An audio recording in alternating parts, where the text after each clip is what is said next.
Congratulations, Andrew, for winning the iPod Touch giveaway, in which we announced on our live stream a few days ago.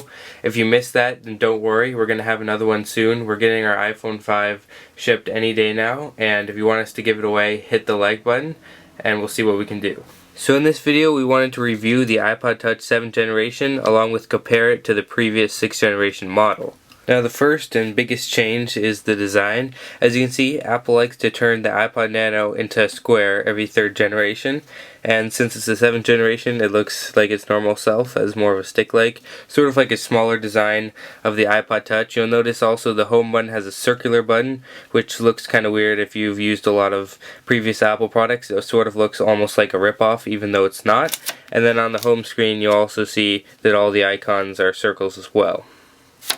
Now looking at the bottom, you'll see that the main difference is the connector. Obviously the new iPod uses the lightning connector opposed to the 6th generation, which uses the bigger 30-pin connector, but ultimately both headphone jacks are on the bottom. Now if you look at the side and top of the two devices, you'll see that the 6th generation has both the sleep button on the top along with the plus and minus volumes, while the newer generation has the sleep button on the top. However, on the side, you'll see that the rocker is featured on the top of the side, along with the fact that it's a 3-button rocker, meaning the middle one will play and pause your music, and then the two sides will turn your volume up and down. Using this as first sort of gets in the way, but after a while you get used to it, and the extra functionality seems to help. Now when you look at the back, you can see that the 6th generation has a clip in which the 7th generation has gotten rid of. And you can see on the bottom of the 7th generation you get this sort of ugly chip out of your device, which is most likely has to do with the radio. But you'll see that that kind of impedes on the color and doesn't look the best. But ultimately the two backs are totally different and not really comparable.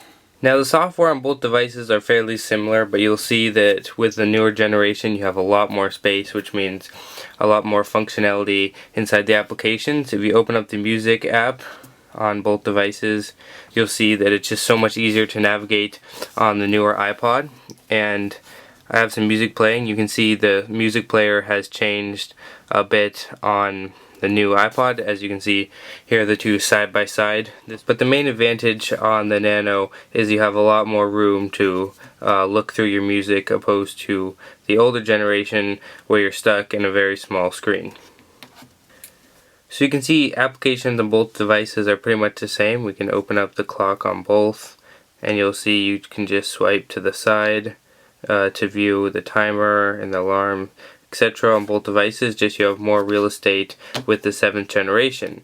Now if we go back on two of them, one of the major features you'll notice that the 7th generation has, which the previous one does not, is videos. Now videos have been incorporated into the iPod Nano for a while, excluding the 6th generation. And when I had my 3rd generation a while ago, I used videos a lot. Now I have a podcast video, which is pretty much the same thing, just to show you a demo. This is just some random news. But you can see you can watch videos on your iPod Nano, and that adds a bunch of functionality to the device. If you want to save some podcasts and watch them on your way to work or whatever, you can do that. Feature that is totally taken out of the 6th generation device. Now one of the things you'll notice is the 6th generation device can easily go on a strap for a watch. However, you're probably going to have some problem doing that with the newer iPod 7th generation. All in all, the 7th generation is a good device if all you want to do is watch small video clips and listen to music and you have no other intentions on the internet. Now it's a little bigger and you'll need more space to store it, but ultimately both devices are pretty small and you should have a good time. Another complaint that I know a lot of people have is it sort of looks like a rip-off, something you see at Walmart, and that's definitely the case. As you can see, even the home button begs the fact that it's a fake.